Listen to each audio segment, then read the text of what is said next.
What if everything you've ever seen, heard, or touched exists only in your mind? Imagine this. The world you know, the colors, the sounds, the people, might just be electrical signals interpreted by your brain. But what if those signals stopped? Would the world still exist? This isn't a thought experiment for philosophers. It's a reality we confront every day without even realizing it. Stay with me, because by the end of this video, you may never see your mind or the world the same way again. Let's start with a simple question. How do you know anything outside your mind is real? You might point to the chair you're sitting on or the phone in your hand, but think about it. Those objects only exist as electrical impulses your brain deciphers. Strip away those impulses and the chair, the phone, even the world itself, cease to be, at least for you. Does that mean reality is only as real as your mind allows it to be? Or is there something greater, something beyond what you can perceive? And what about time? The clock ticking in front of you feels real, but your mind isn't experiencing time in the present. Instead, it's constantly processing events that have already occurred. Your now is just your brain catching up to what's already happened.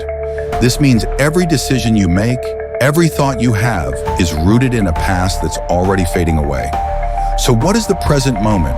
Is it even real, or is it another construct your mind creates to make sense of the chaos? Consider this. When you dream, your mind builds entire worlds from nothing. Landscapes, conversations, even emotions, all conjured while you sleep. But in that moment, those dreams feel real, don't they? What makes waking life any different? What if your waking reality is just another layer of the same dream? A dream you've been living your entire life without ever realizing it. And then there's the question of you. Who are you, really? Are you the voice in your head, the observer of your thoughts, or something even deeper? Neuroscience suggests your sense of self is an illusion, a byproduct of billions of neurons firing together. But if your self is just a construct, then what does it mean to exist? Are you more than your brain? Or are you simply the result of its endless calculations? If the brain is damaged, does the self disappear, or does it transcend the physical? Here's the paradox. The more we learn about the mind, the more questions we uncover.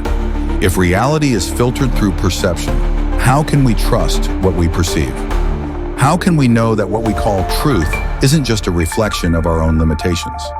And if your mind can build an entire universe from electrical signals, what is the source of those signals? Is it purely biological? Or is there something deeper, something we haven't even begun to understand? Think about it.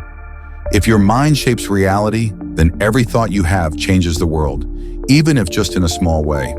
The act of observing, of thinking, creates meaning. But if that's true, then reality isn't something you discover. It's something you create. And that brings us to the ultimate question. If you can't prove anything exists outside your mind, does it even matter? Perhaps the purpose of life isn't to understand what's real, but to decide what matters to you, to choose your reality and make it your own. So I leave you with this thought. If reality begins and ends in your mind, what will you create with it? What meaning will you give to the world?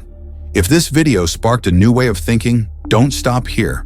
Share it, discuss it, and dive deeper into the mysteries of the mind. Because in the end, the only reality that truly exists is the one you choose to believe in.